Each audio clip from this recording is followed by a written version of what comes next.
हर पंचायत में एक +2 उच्च विद्यालय। मैं जहां कहीं भी दूसरे प्रदेश के लोगों से बात करता हूं, सभी अचंभित होते हैं। और महोदय, ये ऐतिहासिक कदम था जब 5000 से अधिक मध्य विद्यालयों का हम लोगों ने उच्च माध्यमिक विद्यालय में सीधे उत्क्रमण कर दिया। ये एक ऐतिहासिक कदम था और आज हम दावे के साथ कह सकते हैं कि आज बिहार प्रदेश के हर पंचायत में एक +2 विद्यालय कार्यरत है और गांव में सुदूर देहात में रहने वाले गरीब घर के भी बच्चे बच्चियां उन +2 विद्यालयों में पढ़ रहे हैं। महोदय, प्रश्न भी आते हैं, हमसे माननीय सदस्यगण मिलते भी रहते हैं और इस बात को हम स्वीकार करते हैं कि जितने भी ये 5,500 से अधिक जो +2 विद्यालयों का हम लोगों ने उत्क्रमण किया है, वहां अभी भवन का अभाव है, वहां अभी शिक्षकों की कमी है, ये हम स्वीकारते हैं। लेकिन हमने मुकम्मल कार्य योजना बना ली है और आने वाले समय में हम बहुत जल्द पूरा करना चाहते हैं।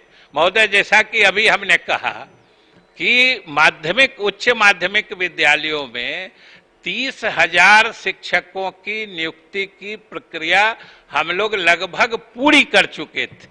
4-5 दिनों में हम लोग नियुक्ति पत्र देने जा रहे थे। इसी बीच न्यायालय का हस्तक्षेप आया। एक 17-19 बैच के लोगों को उसमें शामिल कराने का मामला था। हमने कहा कि हम उनको शामिल करा लेंगे अगली बार में, अगले चरण में। अगर किन्हीं की उम्र सीमा पार हो रही होगी तो उनको वो भी हम शांत कर देंगे, लेकिन हमें नियुक्तियां करने दीजिए, क्योंकि हमारे विद्यालयों में शिक्षकों की कमी से पढ़ाई बाधित हो रही है। इधर हमारे योग्य अभ्यर्थी बेरोजगार घूम रहे हैं। ये स्थिति सरकार के लिए बहुत दुखदायी स्थिति है। हमने न्यायालय से प्रार्थना की, हमने कहा कि हमको आप इजाजत दीजिए, हम नियुक्ति कर लेते हैं, आगे जिनको भी आप कहिएगा हम लोग इजाजत देंगे। महोदय, लेकिन नहीं इजाजत मिली तो हम लोगों को अपना रिव्यू शेड्यूल रिवाइज करना पड़ा, उसको आगे बढ़ाना पड़ा।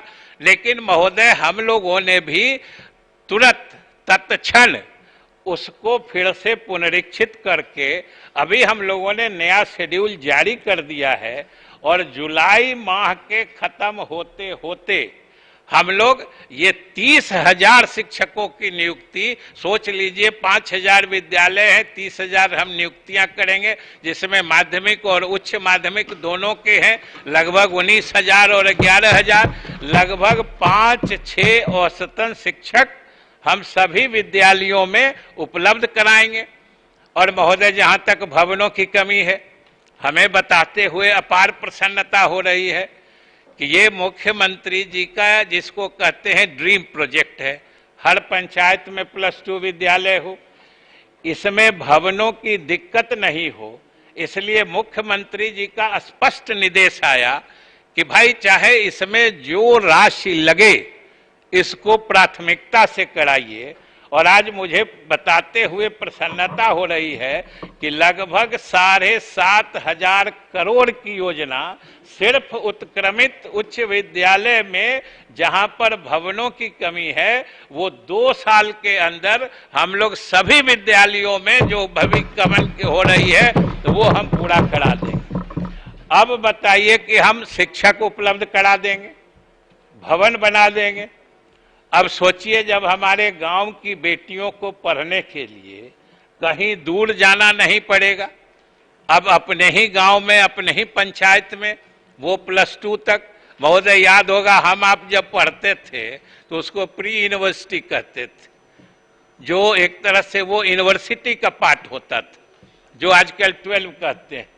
तो ये आधे शुरुआती कॉलेज स्तर की पढ़ाई अब गांव में होने जा रही है, हर पंचायत में होने जा रही है। महोदय, ये कितनी बड़ी क्रांतिकारी बात है महोदय। इसी तरीके से जो हमारे शारीरिक शिक्षक थे वो भी बहुत दिन से परेशान हो रहे थे। हमने उनकी पात्रता परीक्षा काफी पहले ले ली थी और वो उसमें उत्तीर्ण होके बैठे थे। फिर उसमें भी कुछ न्यायालय के तरफ से बाधाएं आ गई थी, लेकिन उसको हम लोगों ने दूर कर दिया है। 8386 मतलब 8386 पद शारीरिक शिक्षा अनुदेशकों के हम लोगों ने स्वीकृत कर दिए हैं और हर मध्य विद्यालय में एक एक शारीरिक शिक्षा अनुदेशक हम लोग नियुक्त करने जा रहे हैं। उसकी प्रक्रिया प्रारंभ हो गई है और लगभग 1500 से अधिक नियुक्त भी हो गए। बाकी की नियुक्ति की प्रक्रिया चल रही है और महोदय बहुत सारे लोग हमसे भी मिलते रहते हैं, उनको भी हमने कहा है कि भाई जो अगर कम पड़ता है, क्योंकि अभी लगभग जो 8000 से अधिक रिक्तियां हैं और जो इन लोगों की पात्रता परीक्षा हुई थी उसमें ये लोग लगभग 3500 ही उत्तीर्ण हो पाए थे, तो 5000 से अधिक वैकेंसियां रहेंगी। तो हमने बिहार विद्यालय परीक्षा समिति से बात की है, क्योंकि हमारे पद सृजित हैं और हमारे पास योग्य अभ्यर्थी नहीं होंगे, तो हम लोग जल्द ही उनके लिए जो हमारे छात्र अभी प्रतीक्षारत है हम उनको बताना चाहते हैं कि हम उनके लिए शीघ्र ही पात्रता परीक्षा भी आयोजित करेंगे और लगभग 5000 वैकेंसी है। जितने हम समझते हैं कि हमारे प्रदेश में शारीरिक शिक्षा के प्रशिक्षण प्राप्त किए योग्य अभ्यर्थी होंगे, उनके लिए हम लोग तुरंत व्यवस्था करने जा रहे हैं। और महोदय इसके अलावा हम लोगों ने हर क्षेत्र में काम किया है, विश्वविद्यालय में भी। आज महोदय मुझे बताते हुए प्रसन्नता हो रही है कि इस प्रदेश के हर प्रमंडल में एक विश्वविद्यालय है, हर प्रमंडल में एक विश्वविद्यालय है।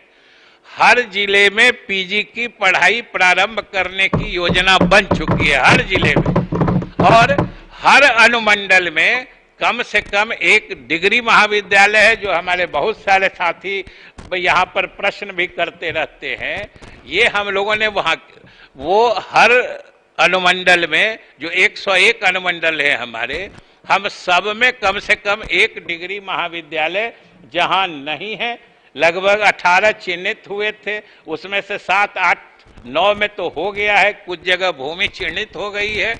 हम लोग उसकी भी व्यवस्था कर रहे थे कि हमने मदरसों के संबंध में जो मदरसा एक्ट 1981 में बना, महोदय 1981 में बना, लेकिन उस एक्ट में जो प्रावधान था कि इसके क्रियान्वयन के लिए नियमावली बनाई जाएगी, वो आज तक नहीं बना था महोदय। 41 वर्ष के बाद ये श्रेय नीतीश कुमार की सरकार को जाता है कि हम लोगों ने उस संदर्भ में 3 नियमावली बनाई है, जिसको कैबिनेट की मंजूरी मिल गई है। और आज महोदय आज ही आप ही के इजाजत से आपने तीनों नियमावलियों की प्रति हमारे माध्यम से सदन के मेज पर यहाँ रखवाया है। वो सारे सदस्यों को मिल जाएगा, उसको देख लीजिए। और महोदय इस संबंध में एक बात हम और स्पष्ट करना चाहते हैं, क्योंकि इन नियमावलियों के बारे में लोगों में बहुत तरह के भ्रम फैलाए जा रहे हैं। हमने सार्वजनिक रूप से सभी मदरसा से जुड़े संगठनों या अल्पसंख्यक समुदाय के लोगों से हमने खुला आमंत्रण दिया है कि इसमें जहां कहीं आपको कोई दिक्कत महसूस हो, क्योंकि हमने किसी का अधिकार लिया नहीं है, हमने उनके अधिकार को केवल पूरी तरीके से सुव्यवस्थित कर दिया है, स्ट्रक्चर्ड कर दिया है, जिससे कि उन मदरसों का संचालन सुव्यवस्थित हो और उसमें अधिक से अधिक योग्य शिक्षक नियुक्त हो सके। हम लोगों ने सिर्फ ऐसी व्यवस्था की है।